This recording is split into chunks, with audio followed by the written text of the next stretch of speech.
이 시간 주님의 은혜가 여러분에게 함께하기를 축원을 드립니다. 말씀의 은혜는 저절로 주어지는 게 아니고 우리 심령의 문을 열어야 됩니다. 그래야 성령께서 역사하시고 성령께서 그 마음을 만지실 적에 성령의 은혜가 내게 임하게 됩니다. 성령 하나님을 만나고 나서 변화되지 않는 사람은 아무도 없어요. 우리가 이 인생의 고달픈 문제를 가지고 하나님 앞에 와서 간구하며 기도할 때도 기도를 열심히 한다고 해서 되어지는 게 아니에요. 소리 높여 기도한다고 해서 되어지는 게 아니에요. 성령 하나님께서 나를 어루만지시고 내 심령 깊은 곳에 그분이 함께 하셔야 우리의 기도가 응답이 되는 거예요. 그런 원리를 모르고 신앙생활하게 되면은 밤날 교회만 왔다 갔다 하지 정말 하나님의 은혜가 무엇인지를 알기가 힘들어요. 특별히 여러분들이 그 설교 시간에 말씀을 들을 때 통상적으로 신학적으로는 예언이 뭐냐? 하나님의 말씀을 대언하는 것을 우리는 예언이라고 합니다.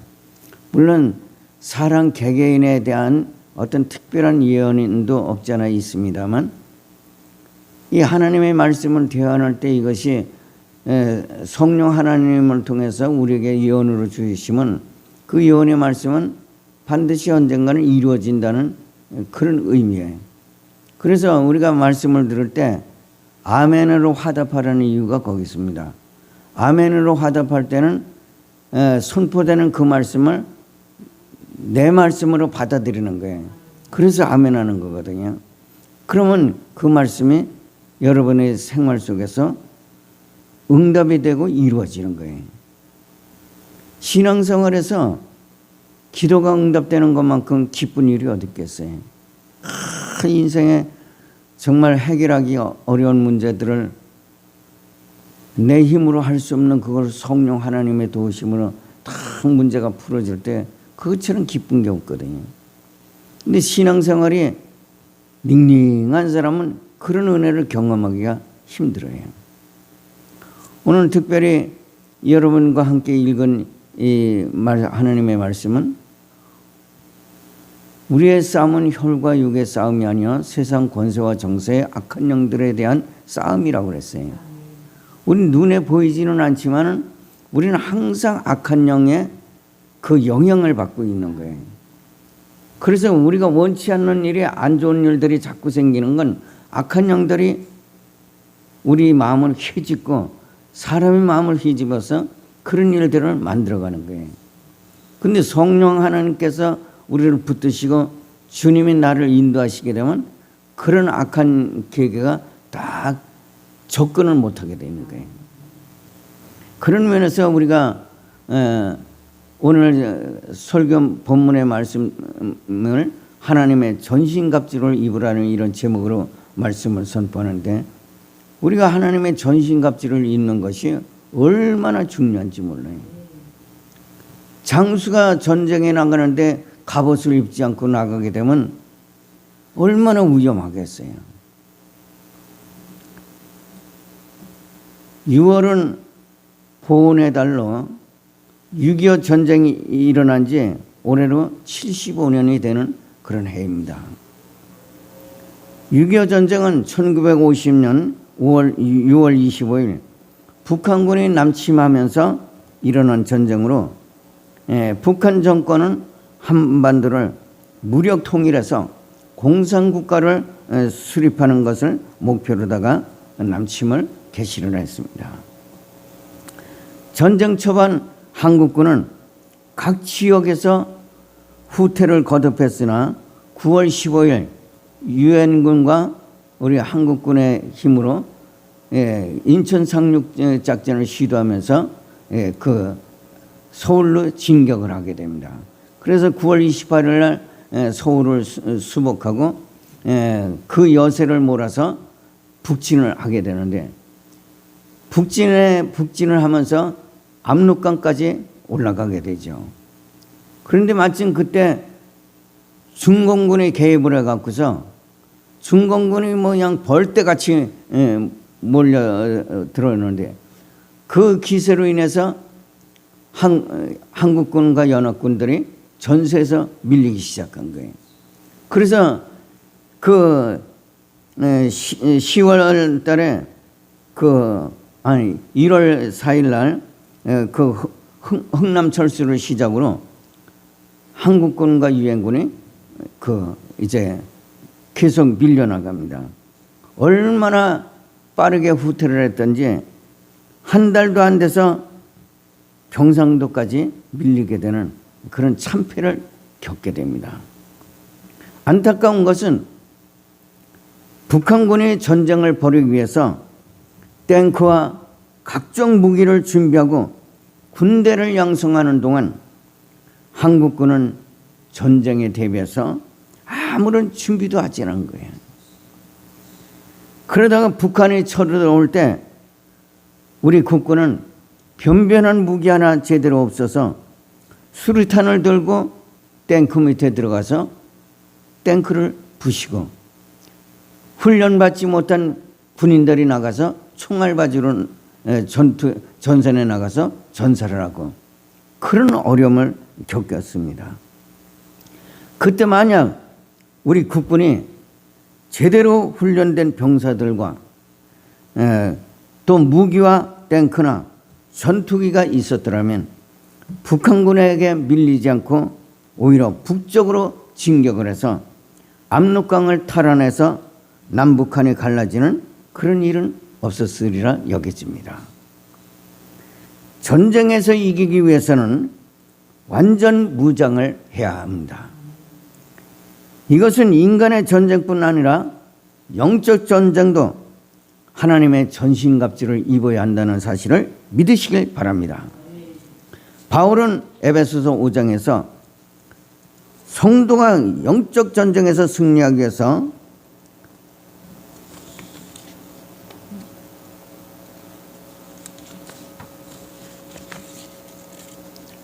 마귀가 틈타지 않도록 하라고 말씀하고 있습니다. 그리고 6장에서는 마귀가 틈타는 것을 사전에 차단하기 위해서 가장 가까운 인간관계를 소중히 다루고 있습니다. 6장 1절부터 8절에 보면 자녀들아 주 안에서 너희 부모에게 순종하라. 또 아비들아 너희 자녀를 노엽게 하지 말고 오직 주의 교훈과 훈계로 양육하라. 그리고 종들에 대해서는 종들아 두려워하고 떨며 성실한 마음으로 육체의 상전에게 순종하기를 그리스도께 하듯 하라. 그리고 그 이유를 설명하기를 1절에 보면 자녀들아 주 안에서 너희 부모에게 순종하라. 이것이 옳으니라고 말씀합니다. 여기서 이것이 옳으니라고 말하는 것은 헬라어 디카이오스로 이것은 단순히 옳다는 뜻이 아니라 하나님의 본성에 부합하다는 그런 뜻을 가지고 있습니다. 하나님의 본성은 사랑으로 주께서 십자가에서 죽기까지 하나님께 순종하였듯이 자녀도 부모에게 순종하라는 그런 의미가 있다는 사실을 믿으시길 바랍니다. 그뿐만 아니라 2절에 네 아버지와 어머니를 공경하라. 그 말씀에서 공경하라는 말은 헬라 티마오로 값을 매기다, 비중 있게 여기다라는 뜻으로 부모를 내 인생에서 가장 중요한 존재로 여기라고 말씀합니다. 또 5절에서 종들아 두려워하고 떨며 성실한 마음으로 육체의 상전에게 순종하기를 그리스도께 하는 그런 말씀에서 8절에는 이는 각 사람이 무슨 선을 행하든지 종이나 자유인이나 주께로부터 그대로 받을 줄 알미라 이렇게 말씀합니다. 여기서 그대로 받을 줄 알미라고 하는 말은 헬라어 코미세타이라는 단어를 사용해서 틀림없이 반드시 보상을 받게 된다고 말씀합니다. 하지만 이것은 당시에 그 사회 문화적으로 지키기가 굉장히 어려운 문제였습니다.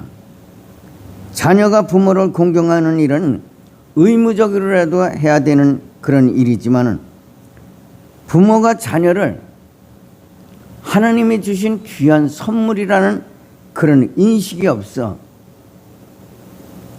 빚을 많이 지게 되면 빚을 갚지 못해서 자녀를 빚으로 넘기는 거예요. 그럼 그 자녀는 평생 빚에 매여서 노예 생활을 하는 거예요. 그렇게 자녀를 팔아먹는 시대가 그 시대였어요.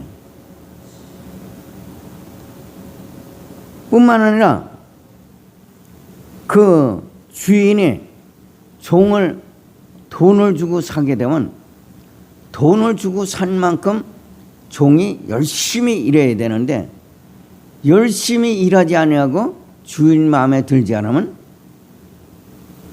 주인이 사정없이 두드려 패고 심지어 고문에 가까운 그런 고통을 주고 그래도 마음에 안 들으면 다른 사람에게 팔아버려요. 그런 사회 구조 속에서 종들이 과연 주인을 주님 섬기듯이 그렇게 하겠는가? 그건 정말 어려운 일이죠. 자녀가 부모의 빚에 팔려가게 되면 그 자녀가 그 부모를 정말 부모처럼 존경하고 사랑하겠어요? 평생 왼수죠.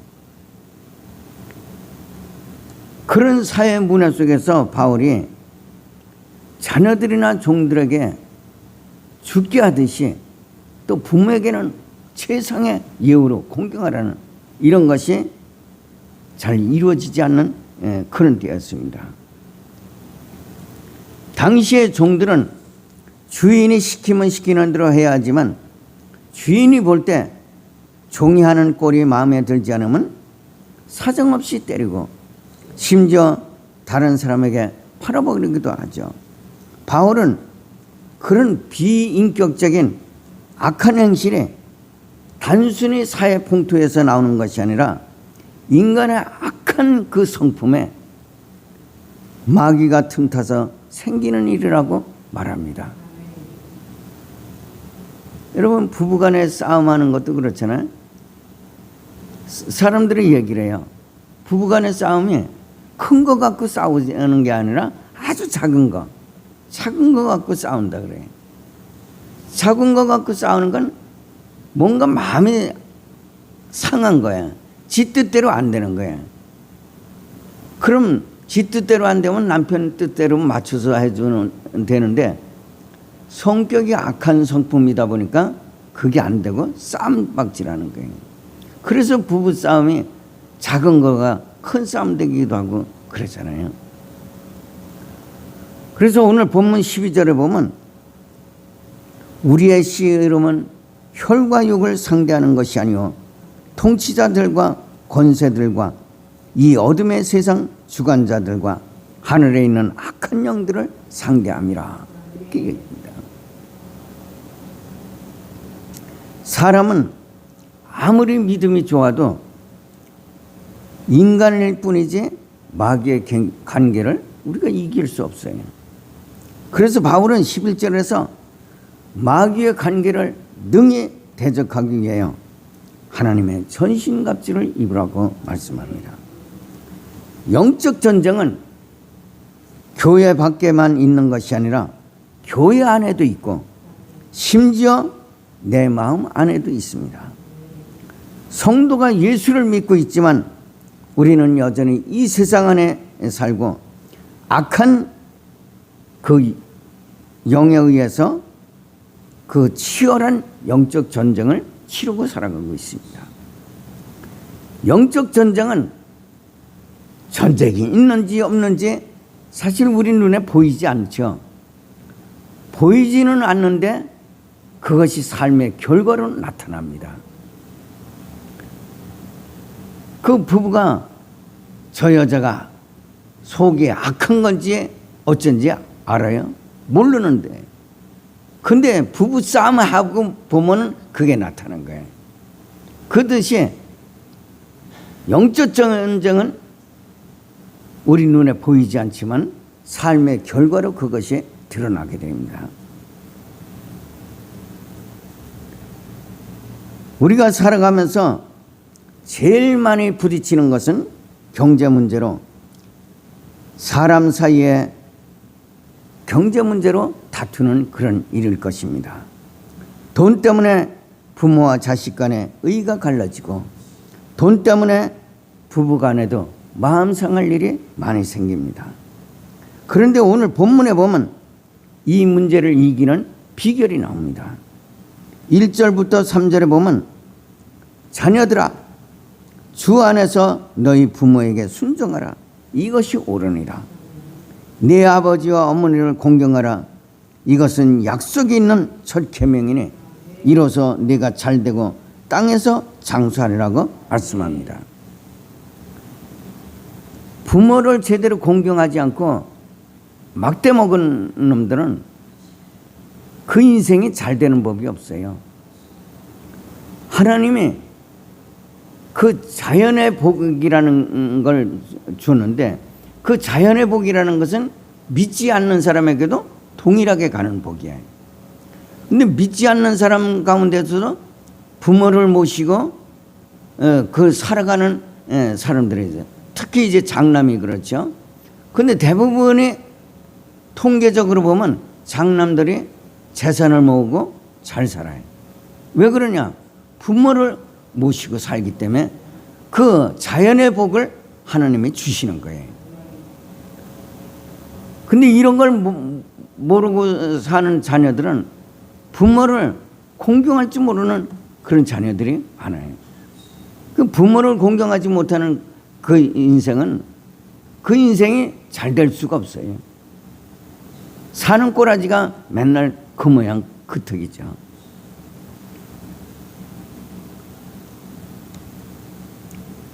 특별히 그 말씀 속에서 네가 잘되고 땅에서 장수하리라고 하는 것은 단순히 오래 사는 것을 말하지 않고 번성하는 인생을 사는 것을 말하고 있습니다.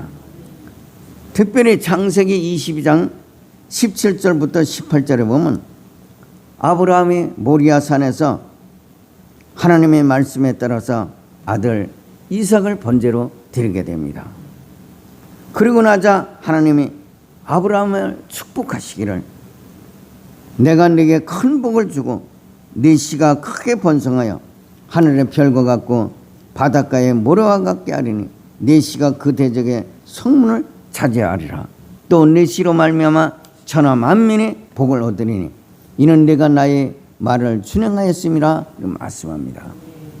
특별히 여기서 중요한 게 이삭의 그때 나이가 13살 정도 됐는데 그 어린아이에 자기 아버지가 자기를 묶어놓고 칼로 찔러 죽이려고 하는 그런 상황에서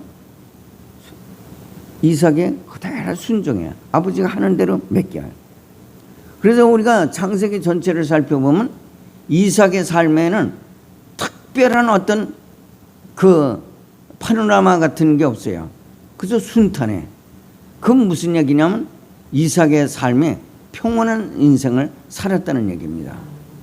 그것이 부모에게 순종한 하나님의 축복이죠. 그뿐만 아니라 이삭을 통해서 야곱을 낳고 야곱을 통해 이스라엘의 12지파가 생겨나고 그 12지파 가운데 유다 지파가 오늘날까지 중동 지역에서 세력을 확장해 나가고 있습니다.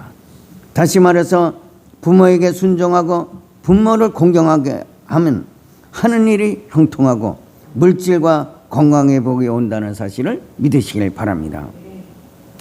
사람이 몸만 건강해도 돈을 벌어요. 다리가 아파서 무릎 한쪽을 수술하는데 600만 원이 든다고 그래요. 또 이빨이 아파서 임플란트 서너 개 하면 보통 1,000만 원 이상이에요. 허리가 아파서 디스크 수술하면 몇 천만 원이 날아가는 거예요. 그런데 부모만 잘 공경해도 기업이 번성해서 돈 걱정 안 하고 건강하니 병원에 갈 일이 없고 그야말로 꼭 먹고 알 먹고 살판나는 일이 아니겠습니까? 또 종들을 향해서는 6절과 7절에 보면 눈가림만 하여 PPT 올려주세요. 사람을 기쁘게 하는 자처럼 하지 말고 그리스도의 종들처럼 마음으로 하나님의 뜻을 행하고 기쁜 마음으로 섬기기를 주께 하듯 하고 사람에게 하듯 하지 말라고 말씀합니다.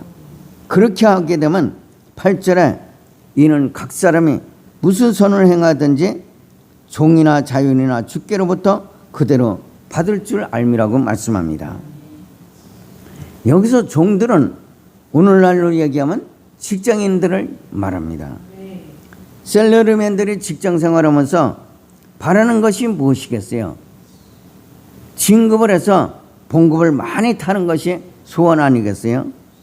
사람이 장사를 하거나 농사를 짓거나 또는 직장 생활에도 일한 만큼의 성과가 나타나면 얼마나 좋겠어요. 그런데 오늘 성경은 하나님의 뜻을 행하고 기쁜 마음으로 주께 하듯 하면 무슨 선을 행하든지 주님께 그대로 받을 줄 알라고 말씀합니다. 그러니 이보다 더 큰 투자가 어디 있겠어요? 그러나 바울은 이런 확실한 투자가 마귀의 일로 인해서 방해받지 않도록 9절 10절부터 11절에서 너희가 주 안에서와 그 힘의 능력으로 강건해지고 마귀의 관계를 능히 대적하기 위하여 하나님의 전신갑주를 입으라고 말씀합니다. 전신갑주는 적과 싸우기 위한 전쟁터에 나가는 군인들이 무장하는 것을 말하는데, 바울이 이 글을 쓸 때 세계에서 가장 강한 군대가 바로 로마 군대였어요. 한번 PPT로 볼까요? 로마 군인들의 복장이 어떤가? 이게 당시에 그 로마 군인들이 입던 옷입니다. 계속 보여주세요. 이건 창을 든 병사. 예. 또 그 다음에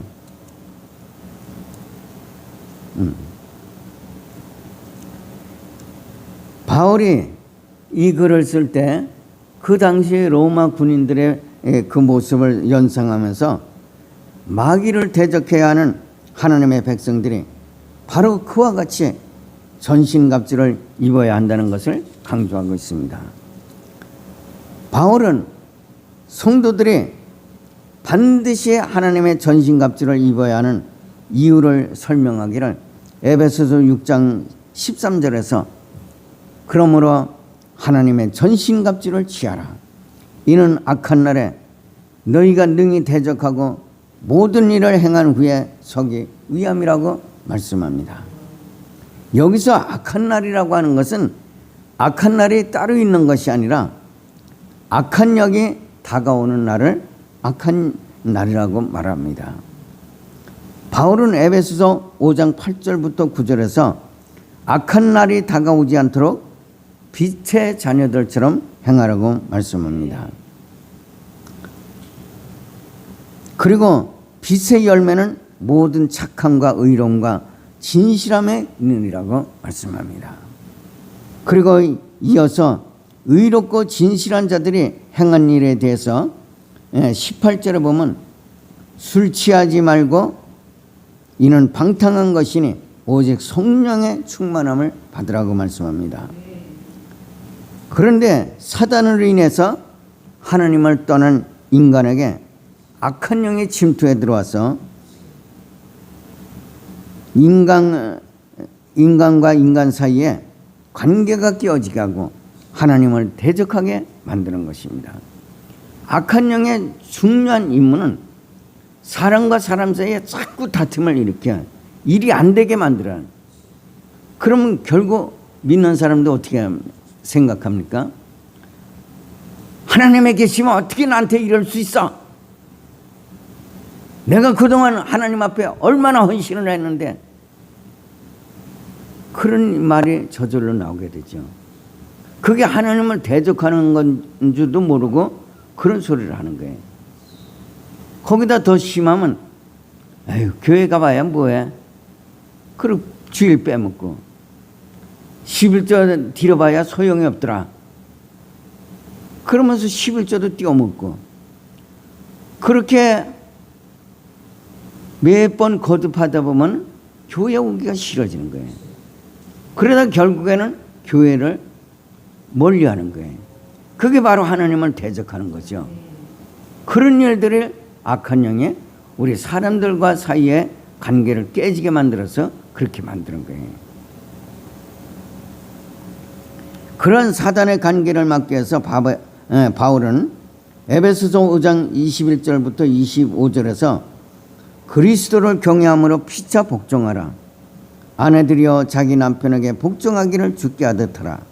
이는 남편이 아내의 머리됨이 그리스도께서 교회의 머리됨과 같음이니 그가 친히 몸의 구주시니라. 남편들아 아내 사랑하기를 그리스도께서 교회를 사랑하시고 위하여 자신을 주신같이 하라고 말씀합니다. 왜 그렇습니까? 인간의 사악함은 잘못된 관계에서 나오기 때문입니다. 그래서 마가복음 7장 21절부터 23절 보면 사람의 마음에서 나오는 것은 악한 생각, 곧 음란과 도적질과 살인과 간음과 탐욕과 악독과 속임과 음탕과 질투와 비방과 교만이고 우매함이니 이 모든 악한 것이 다 속에서 나와서 사람을 더럽게 하느니라고 말씀합니다. 그 말씀과 같이 악한 영은 사람을 통해서 온갖 악을 자행해서 하나님을 부인하게 만듭니다. 그래서 바울은 이런 악한 영을 대적하기 위해서 하나님의 전신갑주를 입으라고 말씀합니다. 그 전신갑주 가운데 첫째가 뭐냐면 진리의 허리띠를 띠라고 말씀합니다. 진리의 허리띠는 성도의 정체성을 얘기를 합니다. 무슨 말씀으로 이렇게 뚜뚜르 허리를 묶는 그것이 아니고 성도의 정체성 또는 신분을 상징한 것으로 예수 그리스도는 나의 구원자이시며 영원한 나의 하나님이라는 그런 확고한 믿음을 가져야 된다는 사실이에요. 그런 확고한 믿음이 있는 사람은 절대 교회를 떠나는 법이 없어요. 그런 사람은 절대 하나님의 말씀에 순종해서 11조를 떼어먹는 일도 없어요. 성도는 예배 때만 하나님을 만나는 것이 아니라 길을 갈 때도 차를 탈 때도 밥을 먹을 때도 항상 어디서나 하나님이 앞에 서 있다는 신전의식을 가져야 됩니다. 여러분, 교회에서 예배를 드리면서 경거망동하는 사람은 없잖아요. 왜냐? 교회는 하나님이 계시는 것이고 거룩한 곳이기 때문에 그렇다는 얘기예요. 그 생각을 우리는 집에서도 직장 생활에서도 어디서든지 그런 신전의식을 가져야 돼요. 여러분, 이런 신전의식을 갖고 있는 사람은 직장에서 상사가 아무리 지랄 번거지를 띄우면서 주의를 못 지키도록 방해를 해도 나는 세상 없어도 주일은 교회 가야 됩니다. 내가 이 직장을 그만두는 한에 있더라도 주일을 범할 수는 없습니다. 이런 확고한 의식을 갖게 되죠. 그런데 그런 신전의 의식이 없는 사람은 세상 따라서 좋은 게 좋다고, 그래도 이 직장을 통해서 내가 밥 벌어먹고 사는데 직장 상사가 시키는 대로 해야지, 그런 생각 갖고 그저 주의르고 뭐고 상관없이 상사가 나오라면 나가는 거예요. 그런 생각을 갖고 신앙생활하는 사람이 성령의 은혜가 무엇인지를 경험하겠습니까? 여러분, 성령의 은혜라는 것은 아무나 하나님이 주시는 게 아니에요. 그 마음의 생각에 정말 하나님 가까이, 하나님 중심으로 사는 사람에게 성령의 은혜를 부어주시는 거죠. 목사나 성도나 그런 신전의식이 없어지면 예배 때는 거룩하고 신실한 것 같아도 돈과 여자 앞에서 성도의 신분을 상실하고 음탕한 유혹을 받고 사람과의 이해 관계 앞에서 거짓의 속임수를 쓰게 됩니다. 김천에 사는 한 집사님이 설렁탕을 전문으로 하는 식당을 운영하고 있습니다. 그 집사님은 항상 최고의 재료를 사용해서 예수님이 드셔도 만족하실 만한 그런 설렁탕을 끓이는 것이 그분의 목표였습니다. 그래서 주재료인 뼈와 고기는 물론 양념과 무, 배추도 가장 좋은 것으로 사서 설렁탕 육수를 냅니다. 그런데 어느 날 설렁탕 국물이 뽀얗지 않고 누렇게 됐습니다. 이윤중 주방장이 핏물을 다 빼지 않고 뼈를 그냥 끓이는 바람에 국물이 누렇게 변하게 되었어요. 그러자 이 주방장이 사장님 죄송합니다. 오늘만 크림을 타시죠. 크림을 타면 국물이 뿌옇게 됩니다. 그 주방장의 말을 듣던 그 집사님이 크림을 타는 대신에 가게 문에다가 쪽지를 하나 써붙였어요. 오늘은 재료가 소진이 돼서 쉽니다. 죄송합니다. 그런 글을 써붙였어요. 만약 이 집사님이 성도라는 신분을 망각했다면 손해를 만회하기 위해서 설렁탕 국물에 크림을 넣었을 겁니다. 베드로전서 5장 8절에 보면 악한 자들이 믿는 자들을 넘어뜨리기 위해서 얼마나 달려드는지 깨어라 너희 대적 마귀가 우는 사자같이 두루다니며 삼킬 자를 찾나니 너희는 믿음을 굳건하게 하여 그를 대적하라고 말씀합니다. 또 오늘 본문에서는 악한 영들이 우리에게 달려드는 게 불화살을 쏘는 것 같다고 얘기합니다. 여러분 깜깜한 밤중에 전쟁을 하는데 불화살을 막 쏴보세요. 그것만 봐도 겁이 나지. 그 불화살이 그냥 비 오듯이 막 쏟아지는데 오늘 우리가 사는 세상에 바로 그건 거예요. 불화살이 수없이 우리 성도들을 향해서 날아오는 거예요. 그런데 그걸 누가 막아주느냐? 바로 주님이 막아주신다는 사실을 믿으시길 바랍니다. 주님의 은혜가 아니면 살아갈 수가 없어요. 여러분 제가 여기 주민센터에서 오래전에 주민자치위원회로 활동했었잖아요. 근데 그 주민자치위원회로 활동하면서 보니까 거기 뭐 거의 믿지 않는 사람들이죠.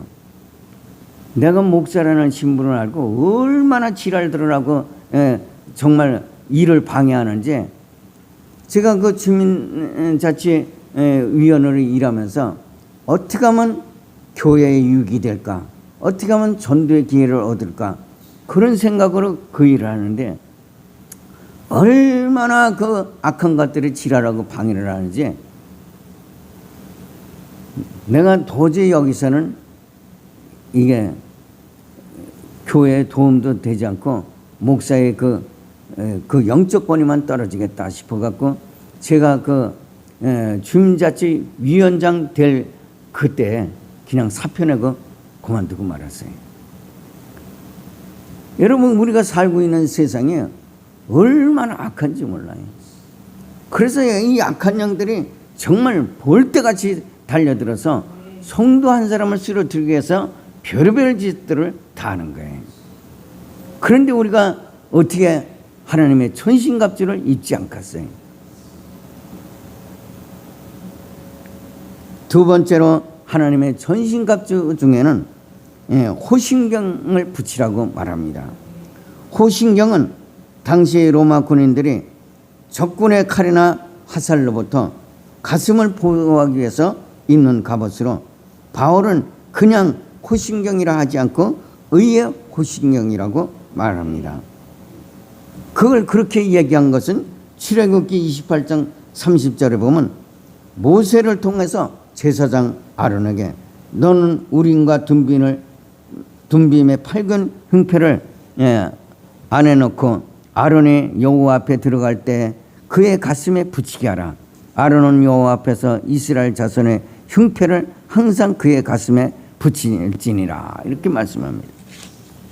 이것은 백성을 재판할 때 사람의 생각으로 판단해서 이 사람은 잘생겼으니까 좀 좋게 하고 저놈은 나한테 아무것도 준 적이 없으니까 미우니까 안 좋게 판단하고 그런 게 하지 않고 오직 하나님의 말씀의 기준에서 재판을 하라고 하는 것입니다. 성도는 예수님의 의로 우리의 마음을 지킬 때 악한 마귀의 관계로부터 성도를 지킬 수 있다는 사실을 믿으시길 바랍니다. 또 복음의 신발을 신고 가라고 하는 것은 병사가 전쟁터에 나가기 전에 이 전쟁에서 반드시 승리하고 돌아오리라 하는 그런 정신으로 무장을 하지 않으면 적을 보자마자 무서워 질겁을 도망을 가게 됩니다. 그렇기 때문에 성도는 복음으로 무장하고 믿음의 방패를 들고 가야 된다는 사실을 믿으시길 바랍니다. 세 번째로 방패라고 하는 것은 공격하는 무기가 아니라 방패는 적이 날라오는 적들이 쏘는 그 화살을 막고 또 창이나 적이 무시무시한 칼로 몸뚱아리를 내리칠 때 그것을 방패로 탁 막아서 몸을 보호하는 거죠. 그와 같이 악한 마귀의 관계로부터 다가오는 어떤 위 상황에서도 주님이 나를 보호하신다는 그런 믿음을 가지고 나가라는 말씀인 줄 믿으시길 바랍니다. 네 번째로 또 바울이 전신갑주 가운데 투구를 이제 삽입한 것은 투구라는 것은 사람의 몸 중에서 가장 중요한 머리를 보호하는 철모자로 이것을 바울이 구원에 대입시킨 것은 시편 17편 8절부터 9절에 보면 나를 눈동자같이 PPT 띄워주세요. 우리 같이 한번 읽어볼까요? 시작.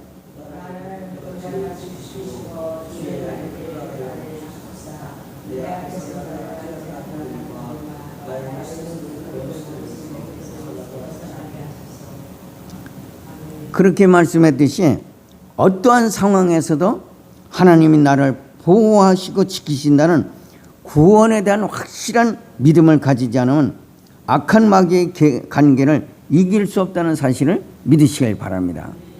우리가 이 신앙생활을 하면서 가장 중요한 게 구원의 은혜야. 그런데 이 구원의 은혜는 우리는 구원의 완성된 상태에서 지금 사는 게 아니고 구원의 완성을 향해서 가는 중에 있어요. 그렇기 때문에 구원에 대한 확신이 없으면은 항상 신앙이 흔들리게 돼 있어요. 그리고 구원의 확신이 없는 사람은 죽음에 대한 두려움을 갖게 돼 있어요.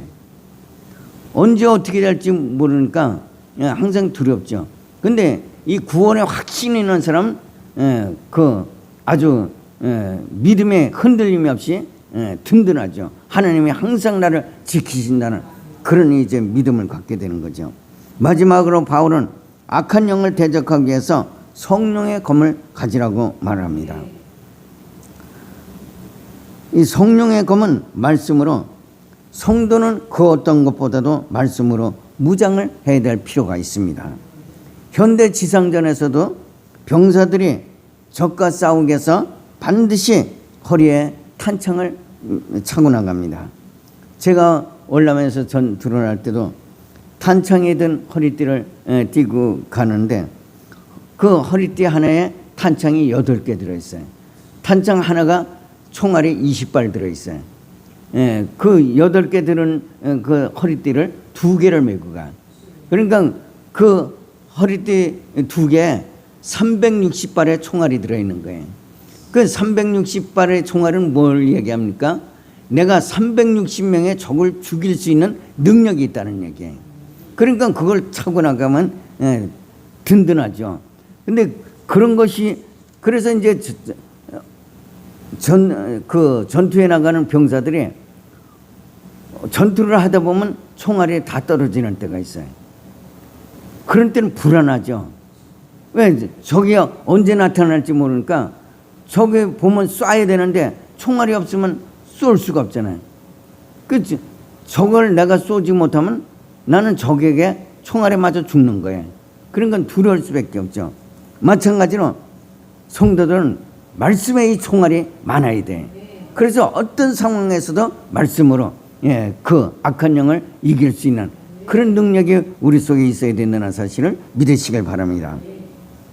히브리서 4장 12절에 보면 이 그 말씀의 총알을 뭘로 비유하냐면 하나님의 말씀은 살았고 운동력이 있어 좌우의 날씨는 어떤 것보다도 예래요. 혼과 영과 및 관절과 골수를 찔러 쪼개기까지 하며 또 마음의 생각과 뜻을 감찰하느니라고 말씀합니다.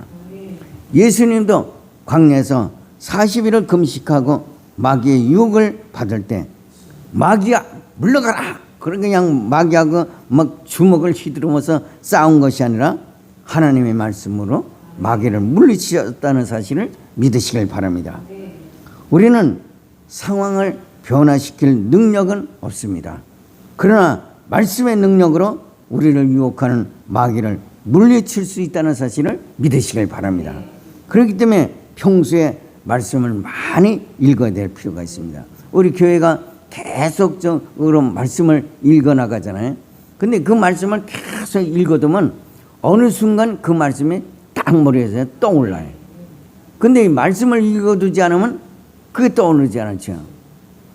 예를 들어서 여러분들의 생활 가운데 어떤 그냥 일이 생겨서 막 두렵고 막 떨리는 거예요. 그럴 때 말씀이 탁 떠오르죠. 두려워 말라, 내가 너와 함께하리라. 내가 너를 굳세게 하리라. 내가 나의 오른손으로 너를 붙들리라.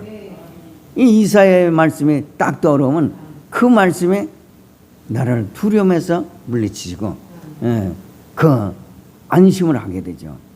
근데 그런 말씀이 없으면 그게 떠오르지 않는 거죠.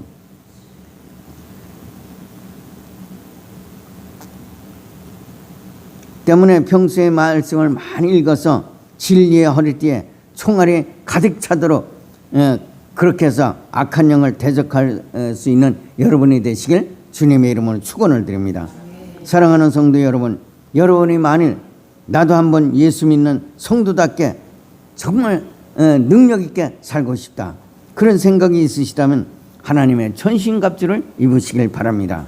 전신갑주가 제대로 된 흉갑이 되기 위해서는 바울은 오직 성령의 충만을 받으라, 시와 찬미와 신령한 노래들로 서로 화답하며 범사에 우리 주 예수 그리스도의 이름으로 항상 아버지 하나님께 감사하며 그리스도를 경외함으로 피차 복종하라고 말씀합니다. 그리스도인들이 예수의 성품을 닮아가야 될 이유가 이런 데 있습니다. 우리가 예수의 성품을 가지고 사람들을 대하게 되면 다툼이나 악한 영이 틈탈 일이 없어지는 거예요. 왜? 상대방을 우리가 겸손하게 존중하면서 상대방을 높여주면은 다툴 일이 어디 있겠어요. 근데 지가 잘났다고 막 상대방을 무시하고 우기고 이러면 다툼이 생기는 거죠. 그래서 성도는 인격적으로 이 예수의 성품을 닮아가는 그런 삶을 살아야 될 필요가 있습니다. 잘못된 인격 위에 성령을 받으면 교만 덩어리가 되고 다른 사람에게 상처를 주지만 주님의 성품을 가진 바른 인격 위에 성령을 받으면 마귀의 관계를 능히 대적할 뿐만 아니라 사람의 생명을 살리는 능력이 주어진다는 사실을 믿으시고 성령 충만하시기를 주님의 이름으로 축원을 드립니다. 기도하겠습니다.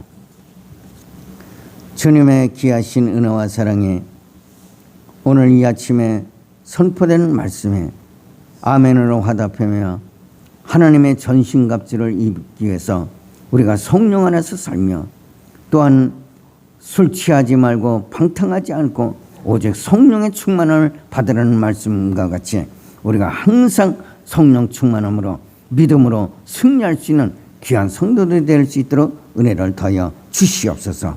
우리 주 예수 그리스도의 이름으로 기도합나이다. 아멘.